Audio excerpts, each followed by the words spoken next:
Good morning. Ngasigi card ki message yeng mina jeng ai de hapetang mayam da genom tang share to jaram ge ko crystal se ko khoi gi triple A crystal ko hai di sit lai ba aina khot na pai di ba pot se hai tare ko hai di triple A crystal se 5 days khatangi sale amuka to dore ko hai di lishing amaga chamnga da hai di triple A any customization hai tare ko ai apam badu gi matung ina dum WhatsApp to biro ko hai di call di to bira anu hai di WhatsApp number amma kha da pirake aduda WhatsApp to biro aduga hai di aina pamiba crystal do hai di list tawraga list down tawraga hai di WhatsApp message thabiro ko hai di darkar du matung ina natraga hai di kem tai se gyan ta dre na khala se aina pami do kai gino adu matung ina khoina dum shemaga du aina pijara ke ko aduga pirakadaba nung kari kra mayam se naina hazai triple A quality kana haraga di side ko si train se pura hai tare ko sidagi hena keno to bodi la aroi ko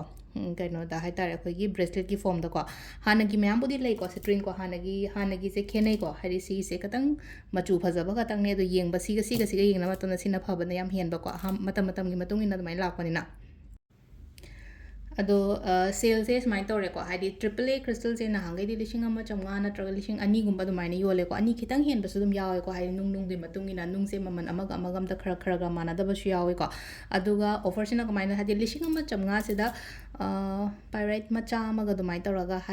offer gi oina handa ki kon 5 days khatang gi ni ko hadi tang taruk ta gi na de 10 kaino tang tara phawdang ado bracelet amaga pyrite ki ko 50 gram gi kaino amaga stone amaga kay amada lishing ama changma ko poti mapanda gi loina dispatcher okani aduduna haidi makhada aina number ama hapsaram gi adugi number du da WhatsApp message oin tobiro ko haidi call tobiro kanu call toboda di attend tobo ngam joroi ko aduduna message oin thabiro ko aina pami poto adugi number du da loina ma message thabiro ko amain toroga mayam gi damakta sisima lejare ko haidi 5 days ki oina sale customized crystal plus pyrite ama free da ko mayam gi damakta ado ngasi je leba ko numit ko le ko numit se number se ahambada number 69 lere aduga color da red kumba kai gumba da minus sina be sina be ko ado chak thong bada na haidi red color gi pot ama na har singo chaba ya ba angang ba machu gi injang na pi gumba kai gumba lai no ko adum ba gumba happy be ko haidi beetroot ni khangde na tra khamena sin bani khangde ko chen shuba matam da adu dum happy be ado hamda khoi gi card hum ga tang so sare ko nuti gi lok thok ba da mai na haidi 3 card ka tang thok se ko se dai ko 3 card se dai ama khanbira se card number 1 card number 2 card number 3 ko first card second card third card ko sidagi ama choose tawira se ko ado ahamba khan bangai gi na kai lake haba du yeng minara se ko hadi first card se hadi kainoma ngasi gi na hadi complete oiba ma oigani ko silai se ko hadi aina tawruba thaba ingkhang oiro ama oiro natraga hadi anoba hoba gumba sudum pi ko si card se la ko matamda